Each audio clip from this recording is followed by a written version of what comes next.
If you are one of the people out there who's aspiring to not just be good at what you do, but to be truly great, or maybe even to be one of the best in the world at what you do, this is something you can't afford to overlook.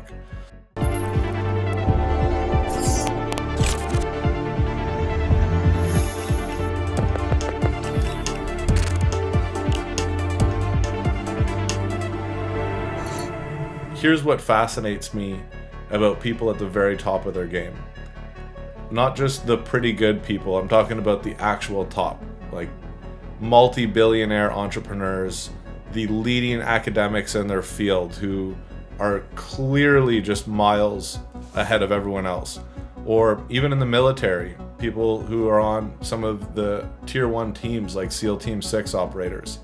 And even one of my good friends who's a world Muay Thai champion for WBC. Every one of them that I've ever talked to, and I have talked to people from each of those categories, they all arrive at the same kind of old school idea, which is that it's obviously important to have a plan. And of course we know that nothing ever goes according to plan though. And when we have this rigidity about how exactly it unfolds, and then we multiply that by an unwillingness to accept that it could all blow up in your face, that's where we start to get in real trouble. Because what happens when we are dealing with those two problems, it slashes your odds of success dramatically. In my mind, there is no kind of clear black and white example of this than the SEAL Team 6. Because these guys walk into rooms where every single week they're walking into 3, 4, 5 rooms where their next breath could be their last. And if they were to get caught up in the fear and the anxiety associated with what happens if I walk through this door and someone kind of shoots me in the face, instead of doing that, they all learn to fully accept the possibility of death. And they've already made peace with the absolute worst case scenario. And because of that, they are able to walk into the room with a level of calm, but also aggression and confidence that I think is genuinely impossible to fake. And this is the exact same principle with a world champion fighter, or even a Formula 1 race car driver, or the multi-billion-dollar CEO. Sure, it might be a different game, but it is the exact same mechanic that is taking hold underneath the surface. And what it comes down to is that they have gotten to a place finally where they stopped pretending that they can control the outcome of everything that happens. And weirdly, that is exactly and precisely what gives them more control, but also a higher percentage chance of success.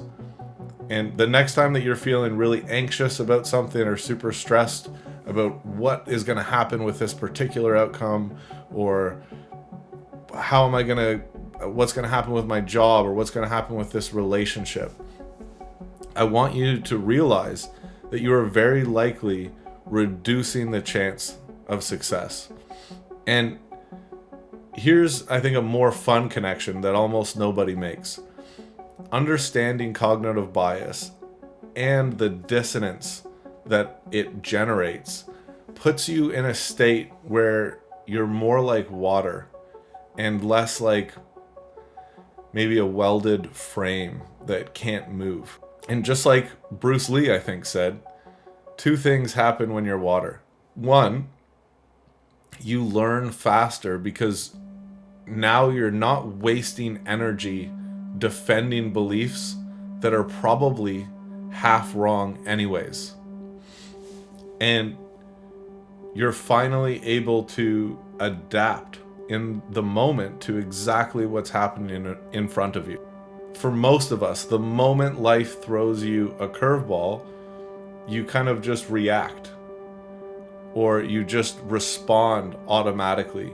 you don't just stand there in a confused state wondering what the heck is going on. And that's the real benefit of this, is it reduces dramatically the amount of cognitive processing power that your brain is in when it's dealing with all of these feelings of anxiety about what might transpire, and what if this happens, and what if they do that, and what if I lose, and what if people laugh at me, or in some cases in the military, what if I get shot? And what that does is it allows all of our focus to be right here in this moment, and direct all of our energy, all of our confidence to succeeding. And we will try to succeed with every ounce of our being, but we're now not in a state where we are paralyzed by the potentiality of failure. At the end of the day, water wins and metal frames break.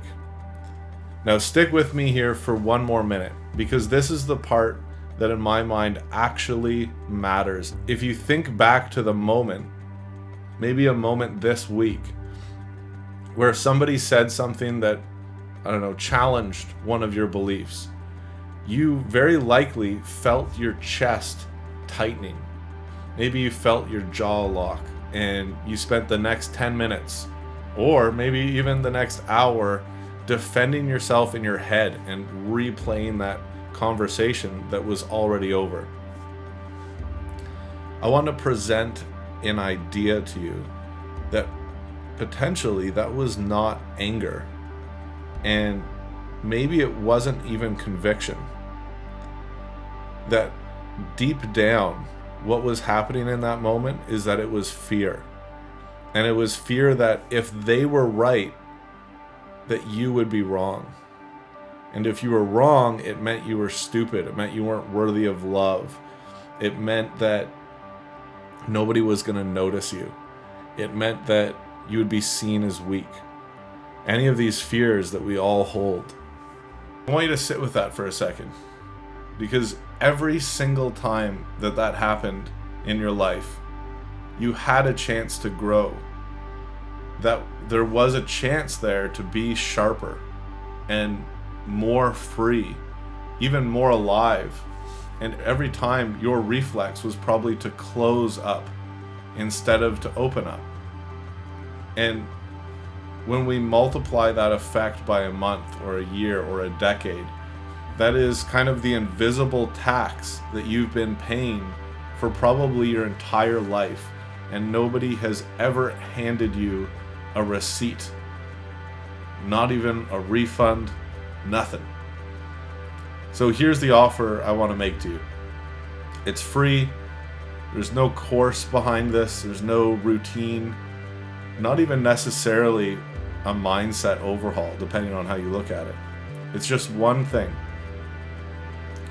The next time you feel that heat rise in your chest, and you feel like this person's idea that's challenging mine is challenging my identity, I want you to get real about what's actually happening. Allow yourself to step out of your consciousness for just a second and observe what's actually going on inside of you. And when you do, you won't need to defend. You'll be able to actually get curious. And it all comes back to one question, which is, what if I am wrong?